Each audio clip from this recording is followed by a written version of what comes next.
नमस्कार, आपण पाहता हिरकणी न्यूज.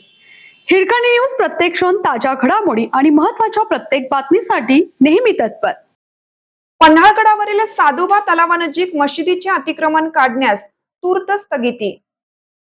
पन्हाळा येथील साधोबा तलावानजीक मशिदीचे बांधकाम 24 तासात उतरवून घेण्याच्या पन्हाळा नगरपालिकेच्या आदेशाला मुंबई उच्च न्यायालयाच्या कोल्हापूर सर्किट बेंचच्या डिव्हिजन बेंचने शुक्रवारी तात्पुरती स्थगिती दिली. पन्हाळा नगरपालिकेला 15 जूनपर्यंत भूमिका मांडण्याचे आदेश देण्यात आले. न्यायमूर्ती माधव जमादार आणि न्यायमूर्ती प्रवीण पाटील यांच्या बेंचने आदेश दिले आहेत. पन्हाळगडावरील साधोबा तलाव हेरिटेज असून यामध्ये अनधिकृतपणे मशिदीचे बांधकाम करण्यात आल्याचा आक्षेप हिंदुत्ववादी संघटनांनी घेतला आहे. हे अनधिकृत बांधकाम उतरवून घेण्याची मागणी जिल्हा प्रशासनाकडे करण्यात आली असून जिल्हा प्रशासनाने याबाबत पन्हाळा नगर परिषद आणि पन्हाळा तहसीलदार यांना तपासणी करून निर्णय घेण्याच्या सूचना केल्या आहेत. पन्हाळा नगर परिषद, पन्हाळा तहसीलदार यांच्या वतीनं या मशिदीच्या बांधकामाबाबत सुनावणी होऊन पुरावे तपासण्यात आले, मोजणीही करण्यात आली.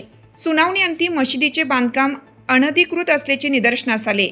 पन्हाळा नगरपालिका प्रशासनाने मशिदीचे बांधकाम उतरवून घेण्याचे आदेश दिले होते.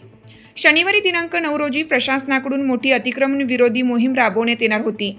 या कारवाईच्या पार्श्वभूमीवर पन्हाळगडावर कोणताही अनुचित प्रकार घडू नये आणि कायदा व सुव्यवस्था अबाधित राहावी यासाठी कोल्हापूर जिल्हा प्रशासनाने संपूर्ण गड परिसरात भारतीय नागरिक सुरक्षा संहिता 2023 चे कलम 163 अन्वये कडक प्रतिबंधात्मक आदेश जारी केले होते.